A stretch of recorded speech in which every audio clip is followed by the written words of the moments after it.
I'm actually mourning the loss of the last 30 years of my life that I spent suffering, truly. And I felt hopeful. When I met Liam, there was an instant connection. And I think when people have OCD and they find someone else that also does, there's this instant bond of like, huge. Where have you been my whole life? Oh, you do that too? And it's so refreshing. And I'll speak for myself. I just felt drawn to him the whole time because I felt comfortable in his space. Yeah. So. Basically, I'm a hero. I feel like I'm to put too fine a point on it. I'm Alicia. And I'm Liam. We both have OCD. And instead of spiraling alone, we decided to turn our symptoms into a podcast. You're welcome. Here, we overshare real stories, laugh through the anxiety, and talk to actual experts who can explain why your brain keeps asking, what if I accidentally marry my cousin? Whether your thing is hand washing, mental rituals, or just silently panicking during normal conversations, congrats. You have found your people. This is a safe place. Unless you're an intrusive thought, in which case, get in line, buddy. We're booked. So grab a weighted blanket, cancel your plans for the 5th time, and let's dive in. This is the OCD Confessional. And yes, we did check this recording 4 times before uploading it. Today on the OCD Confessional, we are joined by Dr. Lisa Coyne, a licensed clinical psychologist who has spent nearly 20 years helping children, teens, and families improve their mental health. She's an assistant professor at Harvard Medical School in Division of Child and Adolescent Psychiatry, where she founded the McLean Child and Adolescent OCD Institute, known as OCDI Junior, and continues to serve as a senior clinical consultant at McLean Hospital. Dr. Coyne is a past president of the Association for Contextual Behavior Science, and she serves on the Clinical and Scientific Advisory Board of the International OCD Foundation, a favorite of ours here. She's also a prolific author with dozens of peer-reviewed articles and several books, including The Joy of Parenting, Stuff That's Loud, A Teen's Guide to Unspiraling When OCD Gets Noisy, Stop Avoiding Stuff, and most recently, Tired of Teen Anxiety, a young person's guide to discovering your best life. We are so excited to have her here to share her expertise and help us all better understand OCD. Dr. Lisa Coyne, thank you so much for joining us. We appreciate it. We are so excited to have you. Total pleasure being here. Thanks to you both for having me. Let's dive right in with kind of the question right off the top, which is, what drew you to studying OCD over all the other disorders you can find in the DSM? It's really funny because starting to study OCD was a divergence. I used to study childhood aggression, and I thought that that would be my whole career. But when I went to Brown to finish my doctoral training, my postdoctoral training, I thought I needed to round out my training with learning how to treat anxiety disorders, and I landed in the pediatric anxiety research clinic there, and I fell in love with working with OCD. And one of the things that drew me to it was, number one, the treatment for OCD is an evidence-based treatment, which means that it works. And when you have a tool like that, it's an incredible experience to trust the treatment, right? But number two, it was the people, right? It was working with all of these kids and families who, you know, you would see them do these incredibly brave things and face these deep fears with just such utter courage. It was the most beautiful thing. And when they did that, they would start to get free of feeling so stuck with the OCD. And it was incredibly inspiring. Like these kids, watching these kids and teens do this taught me so much about bravery and courage. And I was hooked. You also shared a little bit about your own experience with it. Is that something that you feel comfortable sharing? Sure. Yeah. So this is kind of really interesting, but I had my daughter. So I have 2 kids. My daughter's 26 and my son is 20, and they're fabulous. And I had Josie when I was in graduate school and while I was studying psychology. And as it happened, right after I had her, I noticed that when I was going back to work, I would have these really frightening images flash into my mind of bad things happening to the baby, like she could choke or she would fall and crush her skull. And I remember I used to commute. I drove all over. I went to grad school in Mississippi, and I drove all over to, like, the Mississippi Delta to work in these Head Start programs. And the images were so compelling and vivid. I'd almost drive off the road, like, you know, and I was like, what is this? And I had no idea. I thought this was like, I mean, it's first child. I thought this is normal. This is what happens. You worry about your baby and all of this. And I had a sense that, like, I knew conceptually that, like, if you're anxious about something, you should still keep doing what you're doing. You should still go to work. You shouldn't. But I would call and check. She okay? She okay? And I would try to do it in these sneaky ways. Now, at the time, I did not realize, even as a doctoral student in clinical psychology, that this was postpartum OCD, because I don't think that there was much written about it at that time. And when I talked to my doctors about this, they were like, well, I don't know what it is. Do you want an SSRI? I mean, you're the expert here. And I'm thinking, I'm not an expert here. I don't know what you're talking about. So fast forward, and, like, the pieces started getting put together, and I was like, oh my gosh. Right. And I thought it had gone away. But then later on, after the pandemic, it was so funny. I was just talking to a colleague of mine who's another clinical psychologist with expertise in OCD. I got super burned out during the pandemic, and I got very, very concerned. I'm still very concerned about climate change, but it got to be this fever pitch that I had to be doing all the things to make sure, you know, that I was helpful in this area. Right. I remember I got up at 4 a.m. once a week for like 10 weeks to take this course on how do you get trained to teach prosocial behavior, so that we can make global changes in people's consumption and things like that, so you can combat climate change. And I also noticed that I would get very, like, excessively upset if I thought that I had harmed someone, if someone thought that I wasn't ethical in some way, if someone thought that I had broken a rule. It was just so, you know, I couldn't stop thinking about it. And I realized later, I'm like, oh my God, this is like moral scrupulosity, OCD. I treat this. Wow. Do I have this? Which is another variation of OCD that a lot of people are unaware of, right? Right.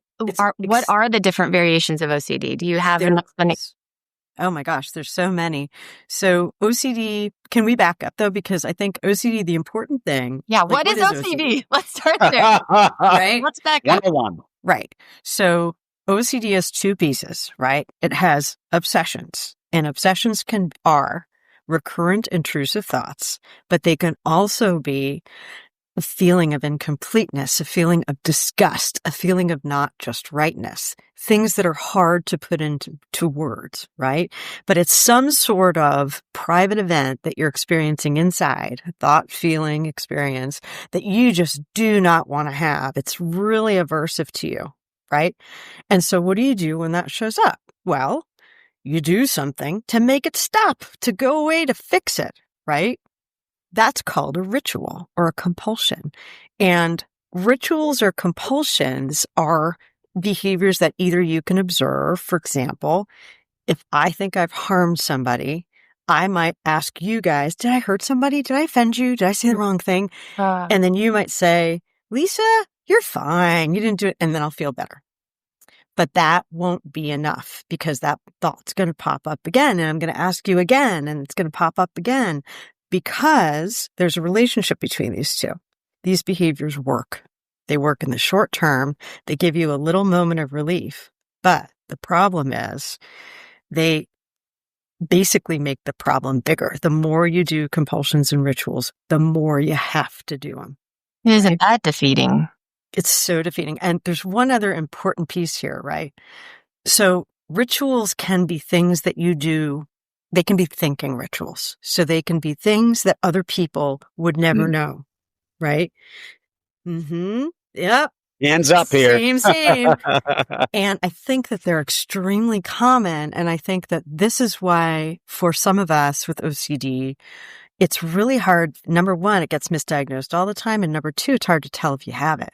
because it's very subtle. Like I might be giving myself reassurance and you guys wouldn't know that I haven't said something stupid. And I might be rehearsing in my head the scene, like remembering it over and over again to check, did I say something wrong? Mm-hmm. Right? And that's a ritual too. And that tends to get misdiagnosed as things like generalized anxiety disorder or just ignored. While you were talking about that, it just occurred to me how often I'm checking my text messages, not to see if I have a new text message, but reading ones I've sent and checking them to make sure I didn't offend someone in that text. They haven't responded yet. Why haven't they responded yet? Did I make a grammatical error here that makes me look like an idiot? I spend a lot of my day checking my text messages. That just occurred to me. That's probably another thing that is OCD related.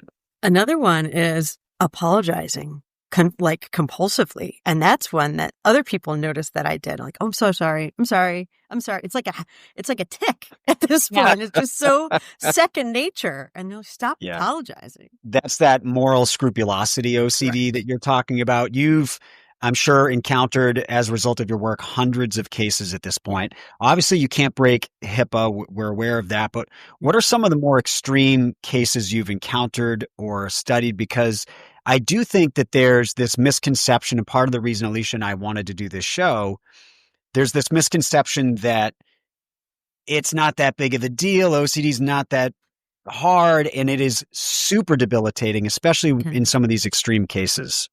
I completely agree. So I'll try and speak in general terms. And so there are many forms of OCD, and of course, I've seen tons of them over the years. And among the ones that people are really scared to talk about, and there's a lot of shame around them, and that frequently get diagnosed, are when people have recurrent images or recurrent intrusive thoughts or images about harming others, right? Either in physical harm or sexual harm or breaking a taboo, right? And I have had people interview me as a clinician and, potential clients and say, is there anything I could say that would make you not want to see me? Mm-hmm. Right. Because they're so scared. And because they may have already talked to other practitioners who don't know OCD well, who are like, what are you telling me? And they feel shamed. Yeah. And it's heartbreaking because there's nothing shameful about having these thoughts, right? So that's one form. Can I ask you something on that before we? Sure. What is the likelihood of someone acting out their intrusive thought? And can we ease that? Because I think a lot of people that don't have OCD and don't have these harmful thoughts may still worry about someone that is admitting to having that. And I saw something recently. I can't remember exactly what they said, but it helped me understand that the likelihood of that happening is not any more than someone that doesn't have OCD. 100% correct. It's extremely low. And I can give you two examples that pop into my mind immediately. One, I didn't know what it was. I was a doctoral student, and I had a young man come to see me. I was working in a primary care setting, and he came, his wife asked him to come in because he kept having recurrent intrusive thoughts about harming his infant. Right? Now, I didn't have any training on OCD at the time, so I did what most people would do. I interviewed around harm, and I suggested that he, go and get an interview at an ER, right? Go be evaluated to make sure that he wasn't a danger to the infant. If I had seen him now, I would have told him he had OCD and it was going to be okay, and come see me next week. And I would have sent him to, for example, the IOCDF website, done a lot of psychoeducation, and eased his mind that having a thought, right, does not mean you're going to do an action. A second one, I was as a postdoc, and I was actually working at Rhode Island Hospital in the OCD clinic, and I was working in the consult and liaison service at the hospital. And a young child came in, and he had recurrent, really terrifying thoughts about harming his dog, like gutting his dog. And they wanted me to come in and evaluate him to see if he was a harm. And I was like, nope, not at all. just like, he really wasn't. The poor He kid loves was his dog. terrified, right? Right. And one thing that is a clue, if there are practitioners listening, is that they just pop into your head. We are not in charge of whether they come, but they come with a sense of, oh God, why am I having that thought? That's terrifying, right? It's not an urge to go harm someone. It's the thought, it's the idea that, well, maybe I might. And how many people, like, have you guys ever had the experience of, like, when you're like on a tall building, there's dogs barking? Can you hear them? I'm sorry. First of all, I love that the dog is barking during the story about killing a dog. I know. Because they're like, they're upset. they're aware. I don't know why they're my aware. door is open. I'm going to go close that in a minute. Like, most people have had the experience, right? Where you're at a tall thing and you're like, what if I jump? I could fall. Mm. Oh, every time I'm just high. Yeah, it happens. And so there's one really important thing I want to say, right? Do you guys know what's different between people with OCD and people without? Like, so let's They don't talk want to about, have the thought. well, let's Like think in that about- moment, in this scenario, you're saying, like, what would it be the difference in thought? No. Let's think about this, right? So, like, these kinds of thoughts, right? So there have been several studies comparing people with OCD and people without OCD, to see who has more of these kind of wild thoughts that just pop into their minds. Who do you think has more thoughts? People with or people without? With. And guess what? We all have the same frequency. There is zero difference. Everybody theirs goes has away faster. bingo. We ruminate. Ours gets stuck. Stuck. Right? Yeah. That's the only difference. Mm. So I think a lot of people with OCD, when they have these kinds of really disturbing thoughts, they're like, well, why am I having that thought? That's What's wrong with comforting to me? know. Isn't it? It Yeah. really is. The only It's difference really is my important. brain doesn't see it go Yes. away. It just hangs on to that, makes me sick to my stomach. And then the shame piles on for even having the thought. Now I'm trying to calm myself down. Yeah, so much Exactly. better. Yeah. Exactly. You're all better. But yeah, but it's really important. And that's one of the things that I tell people. That is really interesting. I mean, It's to me, great. one of the most Yeah. heartbreaking OCD obsessions is the pedophilia OCD. And yeah, it's along the lines of harm OCD, where what an incredibly horrible condition to experience that, the level of shame that must come with that. And then to go to your therapist and wonder, can I express this? Am I going to be potentially reported Correct. for the, I just, that one to me in particular is just so heartbreaking. It is incredibly heartbreaking. And some years ago, I helped a Harvard student with her thesis on this. And it was such a challenge to figure out how we could gain women's trust, to get them to tell us if they had thoughts like this, because of the fear of, someone who doesn't know about OCD reporting them, taking their child away, right? I mean, and that's a really real fear. And that is a very common, extremely common. Is it really? Yeah, it really is. I mean, and it's one of the most frightening for people to talk about. Well, Could you imagine sharing that alone is hopefully going to give people the courage to express that without shame and fear, because it's really important to understand that. I think this podcast is amazing that you guys are doing this. I think really, opening up and talking about these things is so important. Checking in with the International OCD Foundation, getting educated, and really finding practitioners who know what they're doing. Mm-hmm. And there are a few questions I would ask if you were interviewed. Like, if you're thinking, listening to this going, I'm going to go call a therapist. Here's some good questions. How do you treat OCD? Number one, what % of your practice is individuals with OCD? And you want a high percentage. Great right? question. Mm-hmm. Tell me about what treatment modality do you use? And if they say cognitive behavioral therapy, say, do you do exposure and response prevention? Yes or no? And if they don't say they do not go see that person, because that is the most robust evidence-based behavioral treatment we have for OCD, right? And it takes people a long time to find practitioners, but hang on. There's lots of ways you can get care. But I think it's really important to be a discerning consumer. And I want to really empower people. Like, you should be interviewing your practitioners. Be a good consumer and be a good advocate for yourself. Don't just, don't worry about offending them.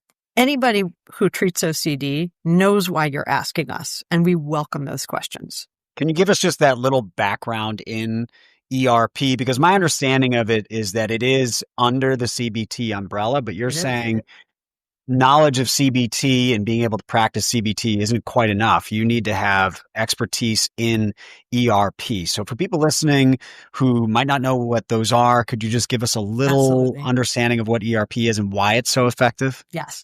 So ERP is short for exposure and response prevention. And so it is a behavioral treatment. It's not really so much a talk therapy. It's a doing kind of therapy where you would choose on purpose to face one of these scary thoughts, experiences that you have in OCD. And that's the exposure part, right? You're facing a fear. And then the response prevention part is you're not going to do your ritual. So you're going to do it without avoiding. You're going to do it without like white knuckling, trying not to feel the anxiety. So your therapist is going to ask you, they're going to teach you a lot about how all of this works. And then they're going to invite you to, in a graduated way, face these fears, right? Without doing anything to make yourself feel better. And over time, and most of the clinical trials are about 3 to 4 months. It does take longer sometimes. And people have recurring symptoms sometimes. But most of the evidence base suggests that within like 3 to 4 months, you're going to see a significant decrease in your symptoms for most people, right? And there are different ways of thinking about how this works. Some people think of it as you habituate, which means you start to learn, right? Through doing this behaviorally, your brain starts to learn it doesn't need to freak out every time it has this thought, right? So the next time it has the thought, you might be like, wow, I remember when I used to worry about that. What a weird thought that is. And then you go on about your day, right? Like, for example, I'll be like, ooh, I feel the urge to apologize again for maybe offending someone. I'll be like, I'm going to sit with that one and just let it go. And so it really teaches you, like, you're going to change your relationship with these kinds of private events so that they no longer are so bothersome. And if they do pop up again, you're going to know exactly what to do about it. So the difference, I would say it's a subset of CBT. And one thing that's an important difference is it's exposure-based. Not all CBT is exposure-based. Here's how it could go wrong, right? Like, so CBT might work with, like, if you have these scary thoughts, they might talk to you about why it's a cognitive distortion and why you're catastrophizing. And like, let's kind of think more about these thoughts. And if you're more of a ruminative person and you're already doing cognitive rituals, they've given you a whole bunch more cognitive rituals to do about your thoughts. My issue with that, exactly right, is that it's very tough to speak logic to these thoughts. Exactly. So in these moments where I'm having intrusive thoughts, I will have a debate internally, that's stupid. Why would you think that? Here's all the evidence why that isn't the case here. Well, here's why it is. And at the end of the day, I just feel the anxiety of it. I feel the dread of it. And there's no way to logic myself out of that. The issue that I wanted to ask specifically about that is that if you're exposing me to my thought and not allowing me to perform the ritual that comes with that, that I understand. Like, I did a lot of light switches and I was able to kind of just expose myself out of that. I just stopped doing it. And that was relatively easy. What I find much tougher to tackle is exposing myself to a thought, because it's not an action that I can just stop doing. So Could you just explain a little bit about 100%. what the approach would be on that? A good metaphor is think about Thanksgiving dinner. You have a relative who's super like blustery and loud and has completely different politics than you. And they're just going to keep talking. And the more wine they have, they're going to keep talking. And the more you talk to him or her, the more they're going to argue. So what do you do with that person if you don't want to be in that conversation? You be polite. You eat your dinner. Maybe you listen to them, they're there, but you don't engage. Yeah. Right? So that's step one, non-engagement response. Now, step two, you could say, like, maybe I offended someone and they're going to not like me anymore or whatever. Maybe you did. Maybe you didn't. I don't know. So you can amp it up as an exposure and you practice being like, oh, I really want to solve that. I want to ask for reassurance. I'm not going to do that. I'm not going to rehearse it and be like, I don't know, maybe I did. Right. You can also amp it up even more and be like, you did offend them and they're never going to talk to you again. And you're going to end up old and alone and a spinster, kind of like, right. And that's a higher level exposure, right? So you can see the hierarchy. First, we're going to just let it be. Then we're going to kind of up it a little bit and we're going to get even more flexible. And then we're going to go after it and be like, oh yeah, OCD? Yep, that's right. I'm just a horrible person because I offended that person. And then that's it, right? And so what happens is you have this different way of relating to the stuff that shows up inside. Does that make sense? It does. Thank you for sharing that. I have done this thing over probably my entire life where when something feels really challenging, and I've maybe catastrophized it, I've made it a big deal in my head, I've always gone to what's worst case scenario in this situation. You know, and even that is exaggerated. But then I learned to live with the worst case scenario. And then I'm able to say, okay, that's unlikely. That's unlikely. I get it out of the way. And now I can go into it knowing that I've already run through worst case scenario. I mean, is that protecting me or making it worse? Because I feel like, tell me. I don't know. For you. Well, see, this is the thing, right? That doesn't work for me. I'll tell you that. Going to worst case scenario and then identifying it as that's really not going to happen. You should just. So think about it like this. You want to use, when you have a scary thought or something that really bothers you, you want to use the least effort possible. Right? And there's a piece about really just letting yourself feel what shows up. Right? For what it is, not what it says it is. It's a scary thought, right? We're imagining these things. Our minds are imagining them for us. And so do we have to fix something that's imagined? No, probably not. To think about what's the thing that's like the least effortful you could do, right? We're not going to, and you think about the example of the annoying relative, right? The second you turn, they're like, you looked at me. I'm going to talk. I'm going to talk to you about all that stuff you don't want to talk about. So we just try not to engage. And it does take practice. You're like experiment in your head. Like, what makes me feel calm in this moment? Which direction am I going to go with this thought? Well, here's the thing. We don't want to try to feel calm because if we're going to chase calm, that's always been my go-to. That's the avoidance piece, right? Avoidance. So Alicia does have an avoidance. Let me break it down. Major avoidance. So when you have this kind of OCD, right, there's the scary thought that pops up, the beginning one in the string, like maybe I offended someone, maybe I harmed someone, maybe I whatever, right? We're not in charge of that. That's just going to pop up. Nothing we can do about that, right? But the next thing we do is try to make ourselves feel better by arguing with it, rationalizing it, talking to ourselves about it, rehearsing things in our head, whatever it is. That's the part we need to stop. That's the cognitive ritual. That's volitional, which means that we choose to do that. It doesn't feel like that because it's probably so second nature. It doesn't feel that way. Right? Okay. But it's helpful to think about it like that. And then to start experimenting with, what if I just noticed that?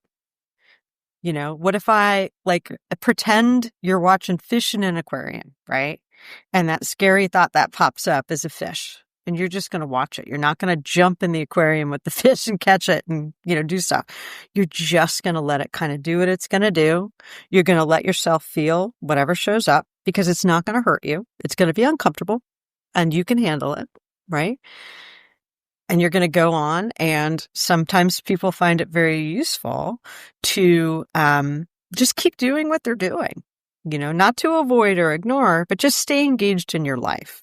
And what you learn is the more you stay engaged in doing the things that really matter to you, like being with your family or friends, taking care of yourself, doing things you enjoy. With this stuff, what you're doing is you're teaching your brain, it does not need to have this huge response when that thought pops up. It's so counterintuitive, though. Isn't that it? is the thing. And that's bad. why it traps people so badly. Because, let's say a robber comes into your house. You're not just going to be like, come on in, bud. I'm going to watch you do the stuff that, your every instinct is to get him out of the house, whether it's by calling the cops. You're not going to just, I'm going to keep doing what I'm doing here. But that is what we are required to do. And it is so counterintuitive. And the issue I have with it, and because I think I've been longer at this than Alicia has. So in some ways I've built more tools than she has. And so everything you're saying about, you notice a thought and then there's a compulsion that you're performing either mentally or physically, and you need to expose yourself to not doing that and sitting with the discomfort. I'm there for all that. And I think I've gotten pretty good at a fair amount of that just by practice. It's like lifting weights, you're building those muscles. But to me, where I still struggle is with the feeling, that feeling descends. And I think, Alicia, you described it as a battle in the brain, or it feels like that storm is starting. Are we addicted to the feeling? Are we addicted to the chemical response to the thought? I wouldn't say willingly. I would no, say I don't want to be, but is it like a physiological response to the thought that maybe our bodies can not get out of in that moment, right? Because if you have a negative thought, your cortisol is going to go up. And for me, I lived in fight or flight. I don't know life without being stuck in fight or flight. Like I said, I've done all the things to try to get myself out of it. And so for me, when I have a really horrible thought and I get that sick feeling in my stomach and my cortisol shoots through the roof, now I'm spending the next half hour trying to calm myself down from a thought that was not invited. Was not invited. God, welcome here. If you have a feeling that feels awful, of course you're going to do something to get away from, like make it stop. Of course, right? But the difference is this, right? And this is the counterintuitive piece I think that Liam is talking about, right? The robber example. It's not a real robber. OCD makes you think it's a real robber, and it makes it feel as real as a real robber, right? So objectively, it's going to feel that scary, right? And that's why the treatment is, it's tough and it works, right? And that's why we say we're talking about facing your fear.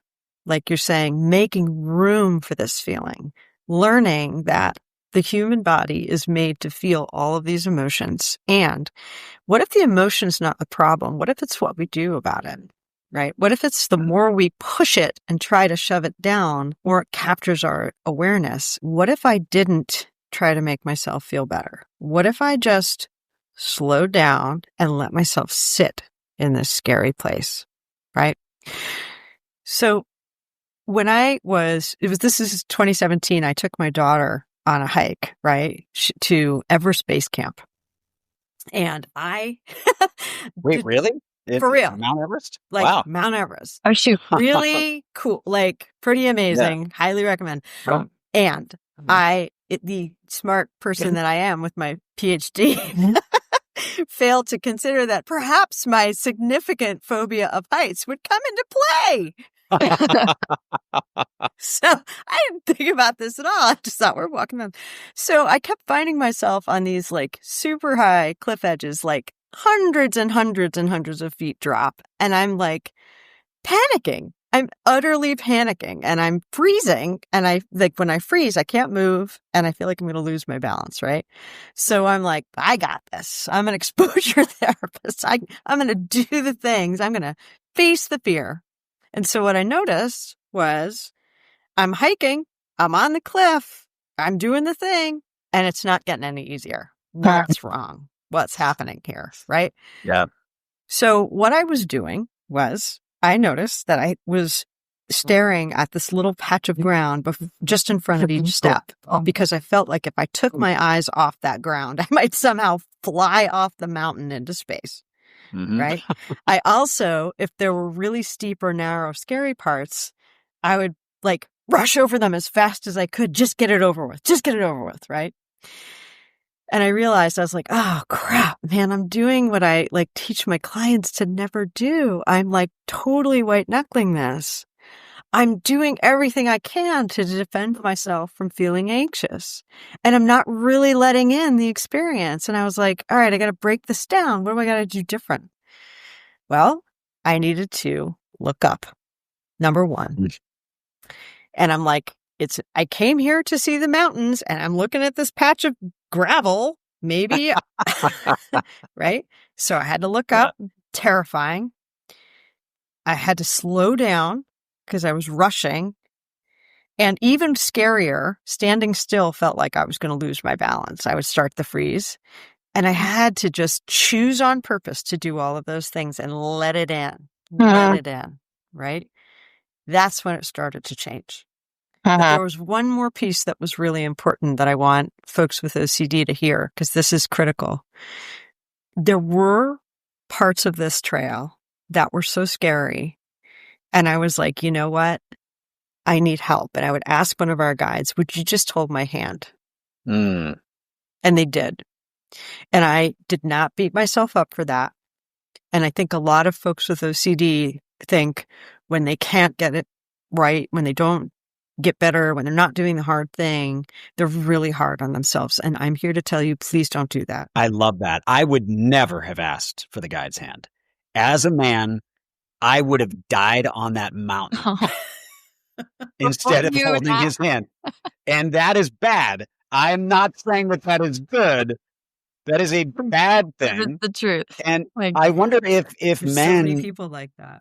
Yeah, in your practice, if you have noticed that men struggle with that help thing a bit more children, than the women. Teenagers, everybody. But I think everybody does. But it wouldn't surprise me at all if there was a difference in men.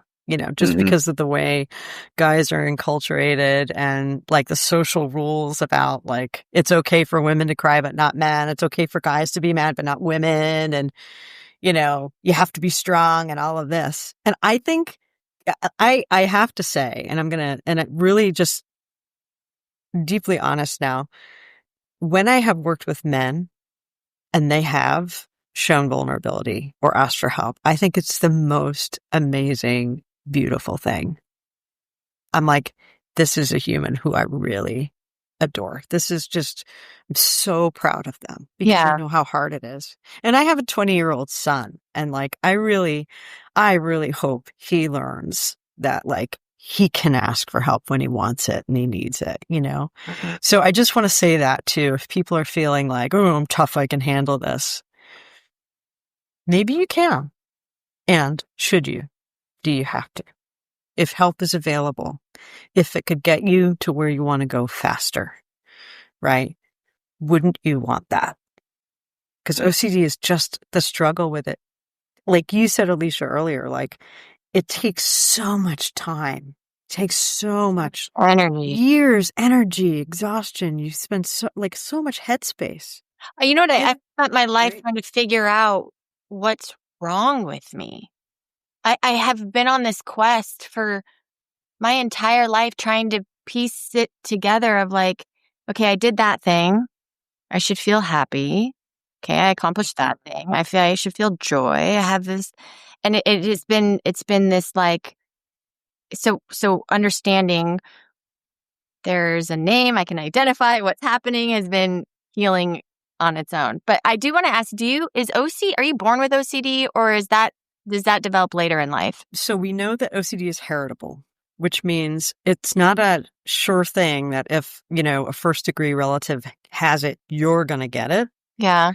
But it means that if somebody in your family, a mother, father, a close relative has it, you're more likely to have it, right? It is also a stress-sensitive illness. So for some people, they will experience a stressor and it will kick it off. There are different ages of onset. The most typical is in the teen years and young adulthood, although early childhood onset is also something that happens. We treated a lot of that at Brown. I was on a clinical trial for kids aged 4 to 9. Wow. And so it is something that can happen early. There's also a stress-mediated form of OCD called PANDAS, right? And so what that one is there's a predisposition, a genetic predisposition, and when the individual, usually a child, gets strep, it's like that the next day they are acutely severe OCD. Wow. Right? And these cases started coming in that show up in ERs, and parents were like, what is happening to this child? Yeah. And one of my mentors at Brown, Henrietta Leonard, was one of the architects with Sue Sweeto of this research at NIH when they started to discover these cases. So there's different ways, right, into OCD. The other thing to know too is that, OCD doesn't always travel alone. Like it can come with other things that are hard. Like, so for example, I work with a lot of kids and teens with OCD are 6 times more likely to experience depression when compared to children with OCD. Right? So there's what we call them comorbidities. So it may come with other kinds of anxiety. With younger kids, it can come with tic disorders, ADHD. ADHD. Oh, we're going to get into that. Oh, there we go. Right? There's a huge overlap in autistic individuals with OCD, right? So that's another one. And that is something that gets missed because those two things can sometimes have things in common. And so that's really important to kind of tease apart. So yeah, so so there's a lot of ways people can get OCD. It is biological, it is behavioral, it's stress mediated. And so it's important to kind of understand that there's a lot of complexity to how it shows up in people. I just want to zero in on that ADHD thing because Leisha and I were talking. And I'm diagnosed with ADHD in addition to OCD. My wife is so lucky. And she's laughing in the background right now. I've actually started to wonder if I don't have ADHD and that I appear distracted because my OCD is so distracting to me. I'm locked into whatever that intrusive thought is or where my rituals might be, that I appear as someone with ADHD, but don't actually have it. So I'm curious your thoughts on that. That's an amazing and really, really excellent question. So here's the thing.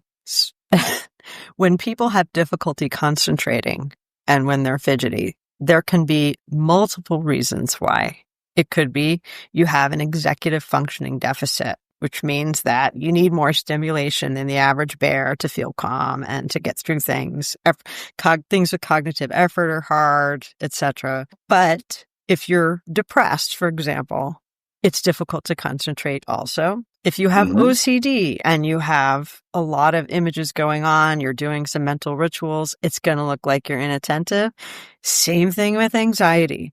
And so usually you would need a neuropsychologist to kind of give you some testing to see and to tease apart what's going on with that. And Alicia, I know you're curious about specifically with women, OCD. Oh, in our cycle, yes.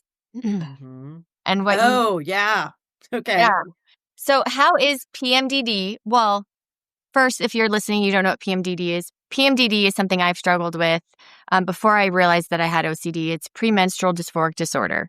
And it's in your luteal phase about I don't know, I think it's 8 to 10 days prior to your menstruation, you're heightened. Everything is heightened. Your depression, your anxiety.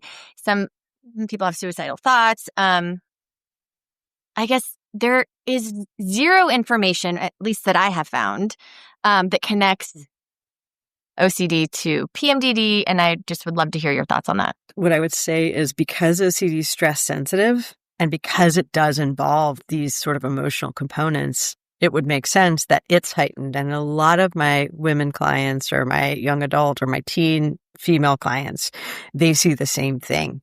And so what we start to do is we'll plan for that. Like, when is that happening? And can we sort of be proactive? We know your OCD is going to be louder. Mm-hmm. How do you want to handle that? How do you want to protect yourself from ritualizing? What kind of support do you need? Right. Yeah. And I think that that's something that's really important for people with OCD to know, that because it's stress sensitive, you can go through treatment successfully and be doing great. And then you hit a snag in your life and it ramps up again. You derail. Or it has a new phase. Yes. Yeah. And you feel like you're not making any progress, and then you're back to square, which we need to emphasize. You are still making progress. 100%. You are not ruining your life from a week of high stress.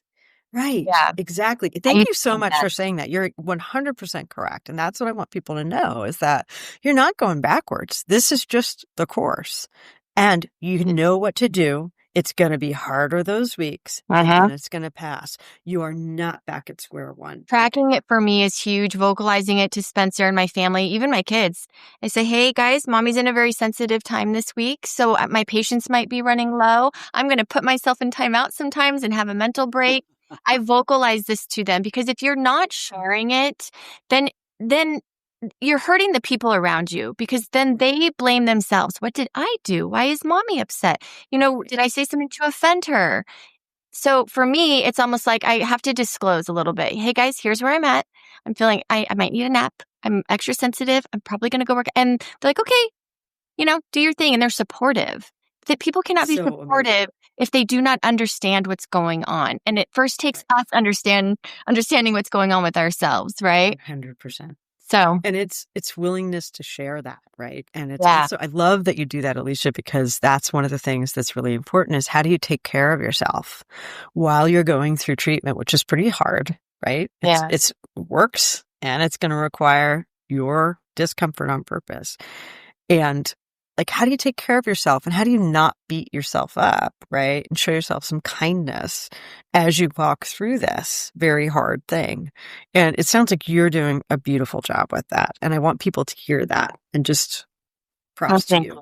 It doesn't always feel beautiful or seem beautiful. And, it is a journey. And I have not taken medication for it. Imagine that. I've lived my whole life without being medicated.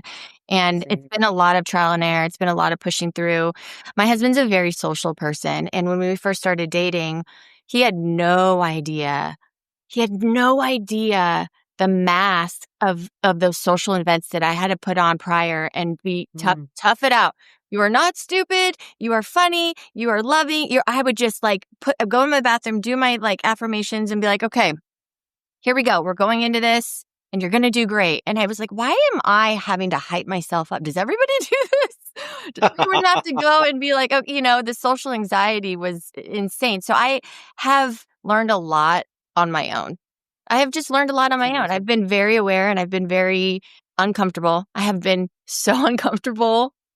And I think that that's a huge part of speaking up, is reminding people that the exterior that you see and those moments of courage are not the entire story, right? And there's so much behind the scenes that go on that people are unaware of. And when I was on social media sharing all the highlights of my life, I felt like I was doing my community a disservice, because I wasn't being 100% honest with what it took and the thoughts I had behind getting to that moment. And it isn't easy for me. This isn't all easy for me. It's extremely hard, and it takes a lot of hard work and some days are better than others. But my husband said that the other day, he's like, you seem happier, honey. And I feel like you said earlier when we were chatting, that like I've come home to myself. Like there's this peace in knowing that I am building a community with people who have been struggling in silence. In fact,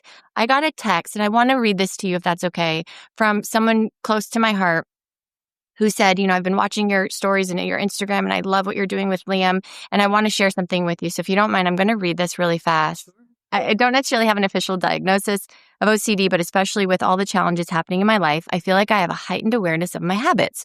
I obsess over making sure the doors are locked at night, sometimes even checking them 3-4 times before I can settle into bed. I drive past my house a few times to make sure that the garage door is down or that I turned off the stove, etc. Anything that could potentially lead to something bad happening is so hard for me to trust my initial action. Her husband has been so amazing and supportive. I'll be laying in bed and I ask him, are the doors locked multiple times, and that I need to go check them. He kindly gets up out of bed and checks the doors without any complaints, because he knows if he checks them, I can trust that they are locked. It's a crazy thing for sure. I started taking photos of the doors locked and the garage door down because that was the only way I could for sure know I did it. And then when I felt like I needed to go check again, I would look at the picture. It's so frustrating because I know it's a problem, but I don't feel like I could do anything about it. And every time I triple check something, it feels like it's feeding the compulsion. Is there testing that I can do for this to get an official diagnosis, or is it even worth it? It is even worth it. It really is. And so let's talk a little bit about like, how do you diagnose OCD? Yeah. So there are some evidence-based measures that we use. They are interview-based. One is called the Y-Box, the Yale-Brown OCD scale, basically. And then there's the Diamond, which is a similar scale. They come in versions for kids and adults. And they ask specifically about recurrent intrusive thoughts, and they'll go through lists, and then they'll ask, what do you do about those thoughts? And if you have stuff popping into your head, like doubt, like that your person who texted you, and you feel like you have to do these rituals or else you're going to be really, really distressed or something bad is going to happen, right? That is a sign that OCD is possibly there. And again, having someone diagnose you, it's really helpful to have an evidence-based measure used, right? It doesn't just come from like, tell me all about yourself. We really want to have the data behind that, and that's really helpful. And it's so worth it. It's absolutely worth it. And I hope that I hope she's listening, right? I hope she's listening. Yeah. And can I say one more thing? Like, I feel like it's so isolating to have this. And you don't, first of all, a lot of people don't know they have it. Number one. I thought I had multiple personality disorder. I thought I was going insane. I was like, okay, why am I this way sometimes and this way sometimes and this way? And people don't know what they're getting. And, correct. I have basically told myself I have everything because of not knowing. Because of not knowing. And so it's like we're all in these little silos and nobody knows. So I want people to hear about the International OCD Foundation, which is an amazing nonprofit organization. And they run in-person and virtual conferences, not just for clinicians and researchers like me, but also for all of us with lived experience. And I cannot tell you how many times I have been to these conferences over the last several decades, and I'll take my clients, they will come with their families, and they're like, oh my God, I'm not alone. Yeah. Holy moly. And like you go from being 1 in 100, where like you feel like you're the only one, to 1 of 100. And you see these friendships develop where people go back and they visit and they hang out and they go and they get their conference stuff and then they go do fun things together in whatever city. And I cannot recommend, I think that is an incredibly powerful experience.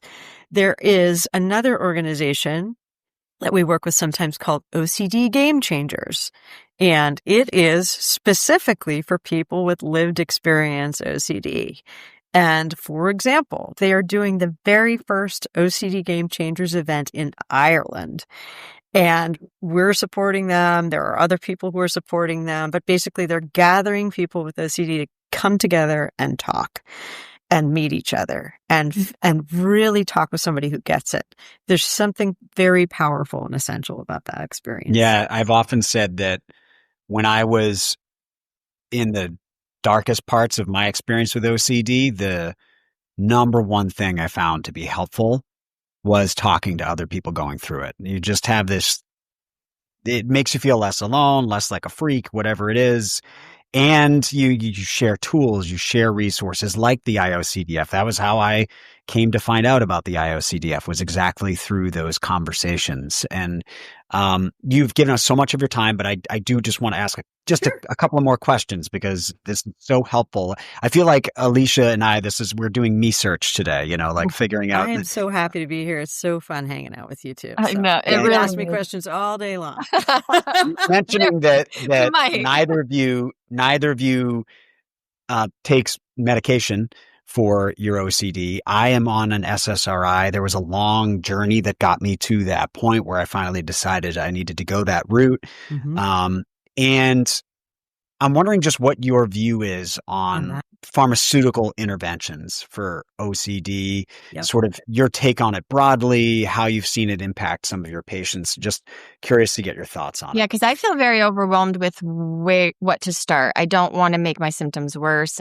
They scare me, but I'm pro whatever it takes to help. So let's start with the evidence base. And there is an evidence base that suggests that behavioral treatment, which is specifically exposure and response prevention, and SSRIs, pharmacotherapy, either alone or together, are very, very helpful for OCD. And in my perspective, yes, I have seen them work for lots of people. I have seen them not work for some people. So my perspective is this. I like people, whether you're on meds or not, right? I think you have to continue learning behaviorally what to do about the OCD. It's just really important. That being said, lots of people come into treatment. It's really hard for them to get any traction. And if they go, 5 or 6 weeks and we're not seeing lots of engagement and doing the treatment, I'm going to suggest, why don't we try a trial of meds and see how that works? So I talk about it with my kids like training wheels, right? You're going to learn to ride the bike, but sometimes you need a little help. This is going to give you a little bit of help, right? And we have a lot of data showing that you shouldn't be on these forever, right? But you should be on them long enough to successfully get through treatment and then for a certain period of stability after that. When that's done, you can work with your clinician and your psychiatrist, hopefully, to titrate back down. And we just treat that like a new exposure hierarchy. Sometimes it does take a few tries to get the right one. So this is not the kind of thing that you want to go to your general practitioner for. You want to go to actually a psychiatrist. Or Reddit. Don't go on Reddit and read I made that mistake and I was like, yep, not taking anything. I got mine in an alley. That's really the best place. Oh, yeah.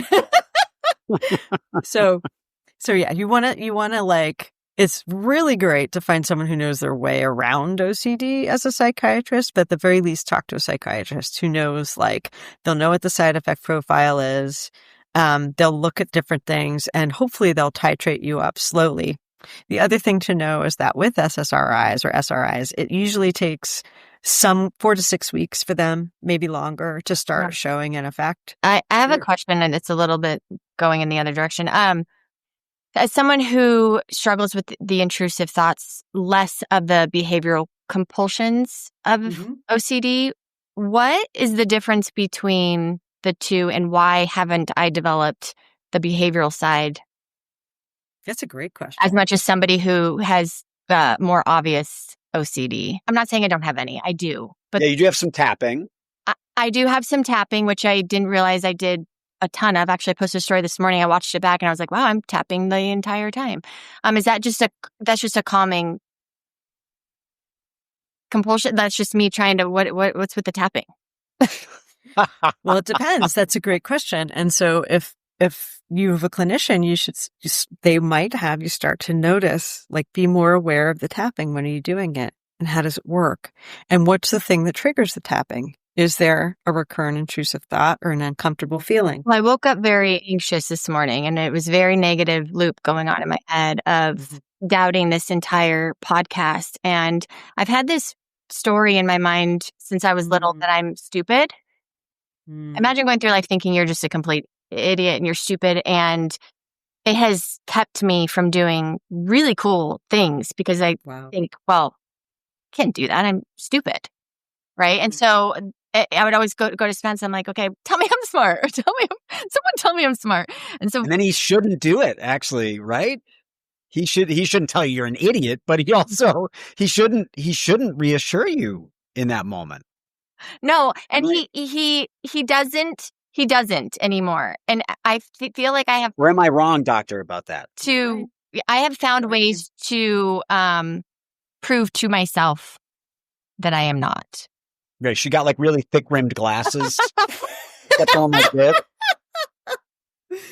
Well, I think because, school was tough for me. Again, the ADHD stuff. I was raised in a really traumatic home. There was a lot of stuff as a child. And so I wasn't able to focus. Then I developed this sense of identity that I'm just stupid because I didn't focus in school and I don't know all these things that people know.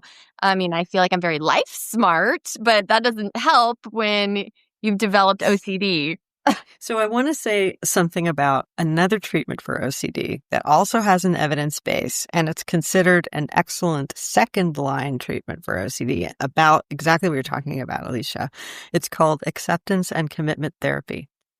It also is an exposure-based therapy, and it targets helping people with this thing that they call psychological flexibility. In sum, what this is when you have a story about yourself that pops up, like maybe I'm stupid, right?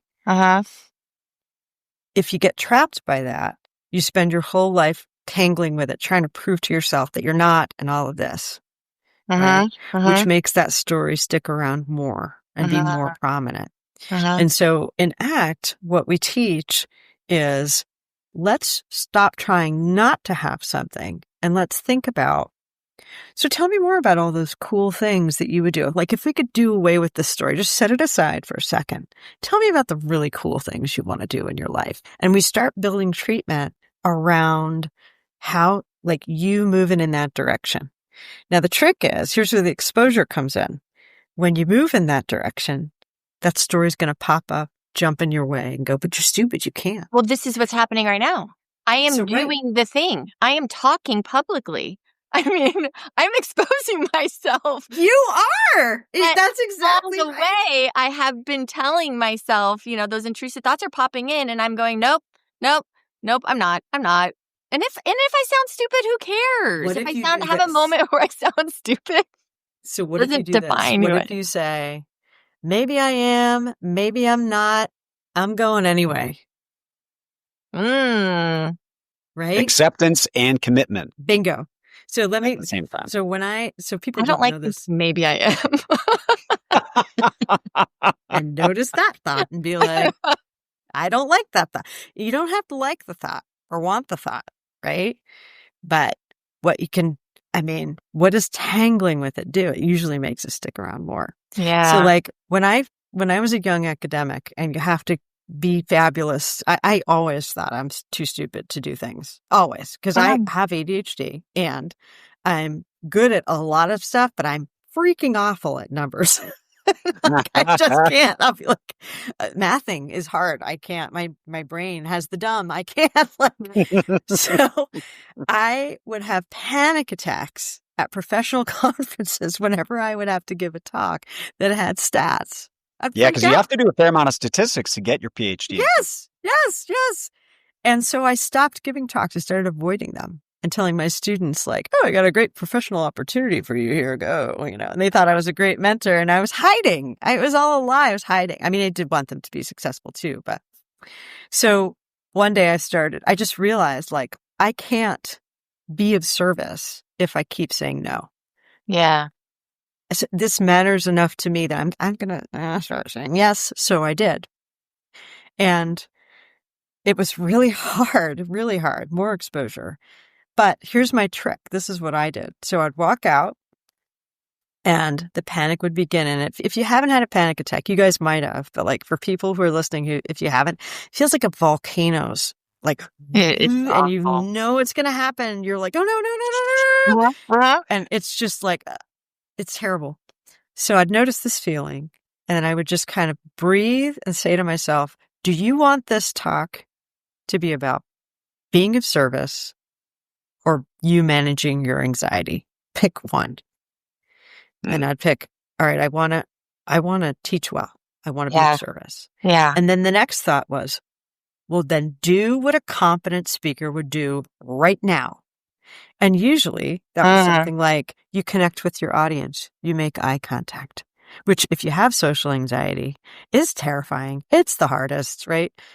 And I would literally do that. I would be like, and sometimes I'd even tell them, I'm just feeling like I'm on the edge of a panic attack and I'm just going to take a second. It's nice to be here. And I would look at people, I would catch their eyes, and then I would teach. That's exactly what I've been doing with this whole podcast because this is hard. It is hard for me. It may people may think this is easy. This is extremely hard for me, and I'm so glad you're here. I keep coming back to people need this. People need this, and that is my why. This is not about my fear. This is not about me thinking I'm stupid. This is not about me. This is not about me. Although I am learning an immense amount from you, and that is so beautiful. But it's about I am feeling super, super like almost teary listening to you. I'm so inspired. Oh, thank you. Yeah. Oh, see, I just that's what it's about. This is what happened. But that's the power of this, right? When you see somebody really reaching for their joy, even when it's hard, that's what ERP is. That's what's possible here when you really do this work, and you are really doing it. So keep going, man. You're like a beacon. Keep doing it. Yeah, really. She is. That was really sweet. Well, thank you so much, Dr. Coyne. This has been unbelievable. Is there any kind of last message you want to leave people who might be listening, struggling with this, or they have a family member who's struggling? Any message you'd want to leave them with? Please know that there is hope. Please do not give up. It is never too late, even if you've had this for a long time, even if you aren't sure like what to do, know that there's treatment that works. There are people out there just like you, just as scared and who have walked through this or who are walking through it. Connect. Let yourself connect with them. Take that first step. You will not regret it. You are not your OCD. You are not. Amazing. Thank you so much, Dr. Coyne. We appreciate it. So can I make an appointment with you for tomorrow? Do you guys want to do this again next week? This is really fun.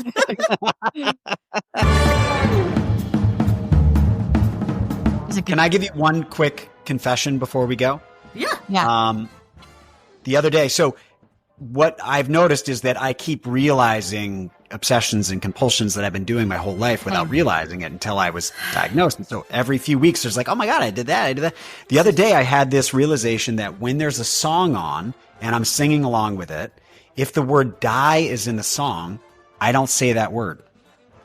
I skip over that word as I'm singing, or I'll say lie instead. So I'll be in the car being like, and lie with a smile as the world was ending. And I just don't say die. I say some other thing. Yeah. Well, it's really weird. What have you told yourself that if you say it will happen? And do we all that my loved ones are going to die? Oh, yeah. We attach meaning onto something. That's the interesting part is I say if I do this and this. Oh, here's one for me. I realize if I eat something that has a lot of different options, let's say I don't eat Skittles anymore, but I used to do this. If I ever had a bag of Skittles, I would say, okay, if I pull the red one, that means this is going to happen. And I would pull the red one. I'd be like, oh, shit. No. And then I would search. And then I was like, it was like this thing of if I do this, this is what's going to happen. What? Magical thinking. I had no idea that was OCD. That's the thing. Eat all of the red ones. And say die all the time.